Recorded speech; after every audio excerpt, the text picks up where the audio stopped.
out of the blue, out of nowhere, suddenly we have this Heartfield R1, an R2R dongle, priced at just 159 US dollar if you were to buy it from Linsoul Audio. Very attractive, I would say, for an R2R dongle. And if you are based in Malaysia, this R1 here, the dongle itself here, will be priced at around 649 Malaysian ringgit from Star Pickers Audio Malaysia. So let's just talk about this R1.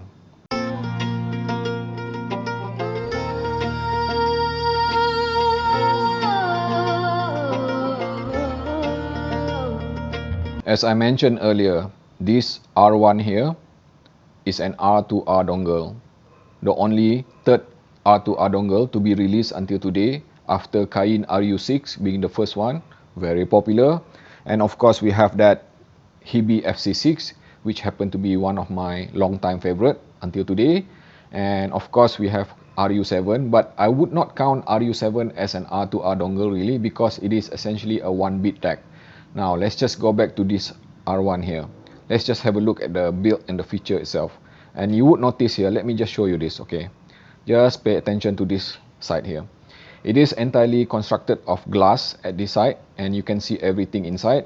But pay attention to the crack at the bottom there. Okay, that is not a product feature. That is essentially my silly, stupid mistake of dropping this R1 here onto the floor, and I cracked the screen. So just remember this. If you're planning on getting this R1, be very careful and not to do the same mistake as me. And inside here, you're gonna find a lot of stuff. What you are seeing there, an array of 64 R2R ladder resistor, 4.4mm balance, 3.5mm single-ended, and a very simple USB Type-C female here. Okay, the best part of this R1 is this part here, which is the rotary volume adjustment. Have a look at that.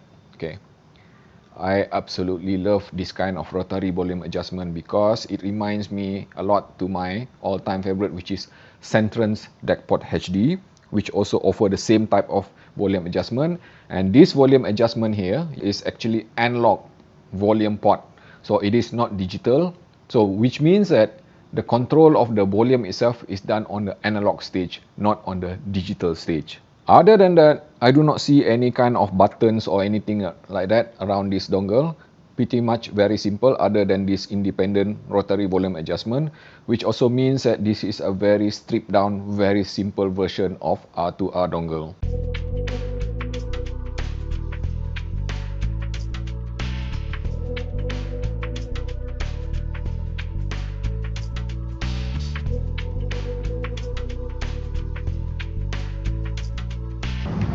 There's some glaring concern with this Heartfield R1 here. As you can see here, as I connect it to my phone here, which is Sony Xperia 1 Mark IV with GSM, HSDPA, 4G, 5G connected, I am hearing lots and tons of RF interferences.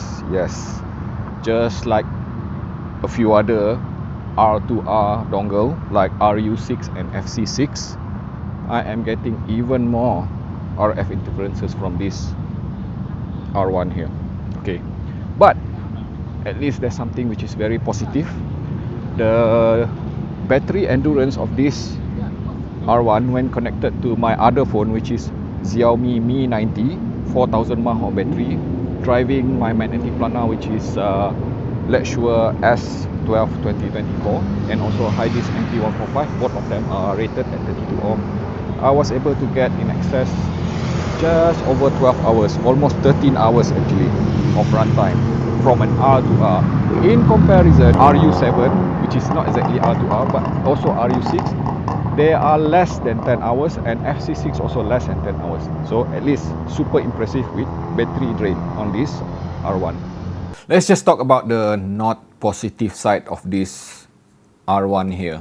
The first thing would be the volume. This thing have a lot of power, tons of power, and I would not hesitate to declare that this R1 could potentially the most powerful R2R dongle, or even the most powerful dongle to exist, and might even be even more powerful than Centron DeckPort HD, which runs on Class A amplifier.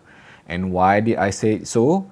because when I attach my IEM here, which is FIO FA19, okay, this is a multiple BA IEM, which is very sensitive, super easy to drive. I almost can't use it. You want to know why? Because I have to crank the volume actually less than 1. Yes, you heard me right.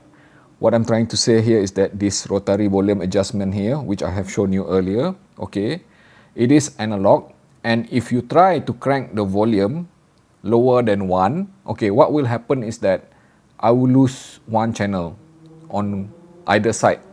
Okay, most likely it's on this side. So it is an indication, which is a known issue if you have an amplifier which try to drive something which is super sensitive and you crank the volume so low, you lose one signal. So at the end of the day, I gave up on trying this or using this R1 with anything which is super sensitive, especially hybrid.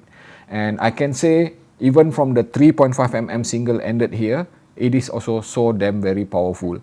I do not know the exact power rating of this R1 because I can't find the details of it, how many VRMS, what kind of milliwatt.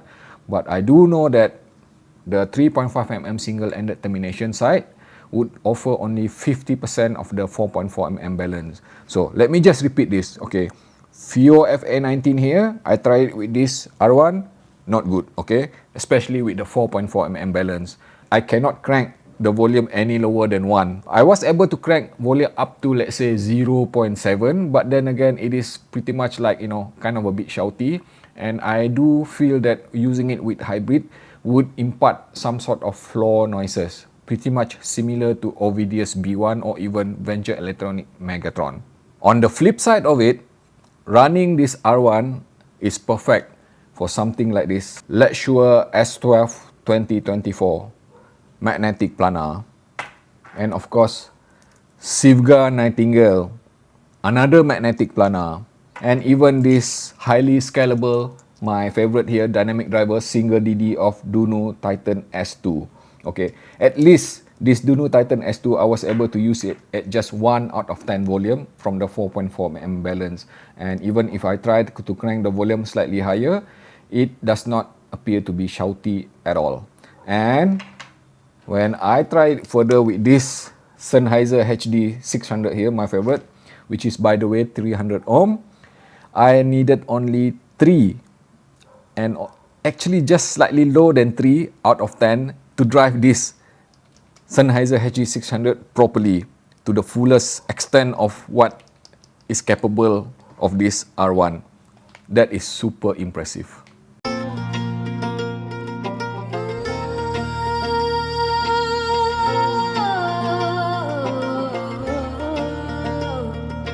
So the big question now is this R1 good? You have to consider what I have mentioned earlier regarding the cons. It is not suitable for driving anything which is stupidly super sensitive like hybrids, anything under 32 ohm or with sensitivity above 120 dB. Having said that, if you compare it with something like magnetic planar, especially like all these two favorite of mine, or highly scalable dynamic driver, which is over 32 ohm and above with sensitivity lower than 110 dB. What I am hearing is something which I would declare as one of the best sounding R2R implementation in this dongle form factor so far. I would just openly admit that Hebe FC6 does still retain the crown for being the richest sounding when it comes to sound presentation itself, but this R1 here reminds me a lot to the performance, to the sound, to the timbre, tonality of Cayin RU6. The difference being is that this R1 here does not offer the kind of bell and whistles or any kind of feature that you might find in RU6 because this thing is raw. Yes, let me repeat that. It is a raw implementation of R2R. You don't get any kind of filters, you don't get any kind of, let's say, adjustment or temperament to the sound itself. From the rendering of the R2R resistors inside to the analog stage, from digital stage straight to the output side. So in short, this is a budget version of RU6 but no less capable than RU6. I might even say that this R1 does sound a bit more open, a bit more energetic and vibrant. With the dynamic transient itself, it handles every type of music, regardless anything from classical, metal, electronic, you name it. And it has that kind of timbre which I really love. Analog sounding. There's no hint at all of this R1 sounding digital, sounding metallic, or overly composed, trying to behave like a hi-fi sort of reproduction. This is the kind of sound which would appeal so very much to people who love tube sound. And you might be asking, how about resolution, details, all those stuff? This thing is one of the best, okay? Provided that you pay it properly with this kind of partners like magnetic planars here, this Sennheiser HD 600 here, or even magnetic planar that you see over there, which is Fostech T40 RP Mark III, or even Hi-Fi Mansundara, and some other headphones here. If I haven't mentioned this yet, then let me just stress out, this R1 here is very wide and open sounding with the soundstage itself, with the presentation of the soundstage, even with this Sennheiser HD 600 here, and especially magnetic planar like my Sivga Nightingale here. Let me just simplify this. Heartfield R1 here is not for everyone. I'm going to repeat, not for everyone. Especially if you own highly sensitive under 32 ohm IEMs, those hybrid, those multiple drivers, which can go as low as 3.2 ohm, avoid this R1. You're going to regret it if you get R1 for those IEM, because those IEM would just simply be too noisy with floor noises and even too shouty, even at the volume of 1 out of 10 in 3.5 mm single-ended. However, if you are like me who love magnetic planar or difficult to drive stuff, even headphones like this, okay, then this R1 is perfect. Very analog, analytical, wide and open sounding, and the experience, the kind of immersion factor which is reminiscent of a tube sound. So would I recommend it? Yes. Consider all the pros and the cons, then you're going to be very happy with this Heartfield R1. If you like what you're hearing, what you're seeing, please subscribe to my channel if you haven't done so. And also please take a moment to click like here. It will really help me out. It is free, by the way. And also please follow me on Instagram, which I have set up very recently. My Instagram will be a platform for me to provide quick updates on the things that I do beyond this video. And again, thank you so much from the bottom of my heart.